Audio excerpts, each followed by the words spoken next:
Christ is risen. Pascha is the transition from one state to another.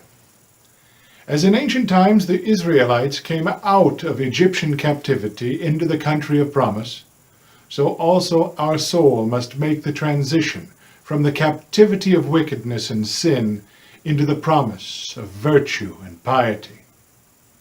Then does our soul truly make the Passover of the Lord. So let us rejoice, my brothers and my sisters, repeating one to another, Christ is risen. For there is no more joyful news for us in the world than the message of salvation given to us by the resurrection of Christ our Saviour, by his unspeakable grace. Let us rejoice. And in rejoicing, let us thank the Saviour for his great and unspeakable mercies to us. Let us embrace one another in joy and in triumph, and let our hearts sing the song of triumph, singing, Christ is risen from the dead, trampling down death by death, and upon those in the tombs bestowing life. Are there any who are devout lovers of God? Let them enjoy this beautiful, bright festival. Are there any who are grateful servants? Let them rejoice and enter into the joy of their Lord. Are there any weary with fasting? Let them now receive their wages. If any have toiled from the first hour, let them receive their due reward. If any have come after the third hour, let him with gratitude join in the feast. And he that arrived after the 6th hour, let him not doubt, for he too shall sustain no loss. And if any delayed until the 9th hour, let him not hesitate, but let him come too. And he who arrived only at the 11th hour, let him not be afraid by reason of his delay, for the Lord is gracious, and receives the last even as the first. He gives rest to him that comes at the 11th hour, as well as to him that toiled from the first. To this one he gives, and upon another he bestows. He accepts the works as he greets the endeavor. The deed he honors, and the intention he commends. Let us all enter into the joy of the Lord. First and last alike receive your reward. Rich and poor rejoice together. Sober and slothful celebrate the day. You that have kept the fast, and you that have not, rejoice today, for the table is richly laden. Feast royally on it. The calf is a fatted one. Let no one go away hungry.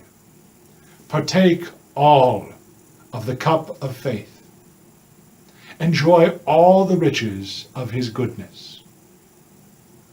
Let no one grieve at his poverty, for the universal kingdom has been revealed.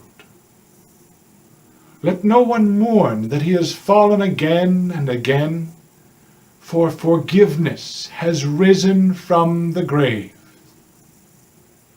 Let no one fear death, for the death of our Saviour has set us free. He has destroyed it by enduring it. He destroyed hell when he descended into it. He put it into an uproar, even as it tasted of his flesh. Isaiah foretold this when he said, You, O hell, have been troubled by encountering him below. Hell was in an uproar because it was done away with. It was in an uproar because it is mocked.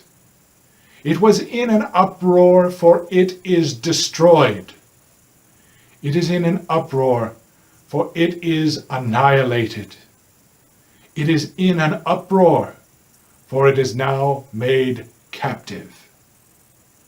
Hell took a body and discovered God. It took earth and encountered heaven. It took what it saw and was overcome by what it did not see. O death, where is thy sting? O hell, where is thy victory? Christ is risen, and you, O death, are annihilated. Christ is risen, and the evil ones are cast down. Christ is risen, and the angels rejoice. Christ is risen, and life is liberated. Christ is risen, and the tomb is emptied of its dead. For Christ, having risen from the dead, is become the first fruits of those who have fallen asleep. To him be glory and power forever and ever. Amen. Christ is risen from the dead, trampling down death by death, and upon those in the tombs bestowing life.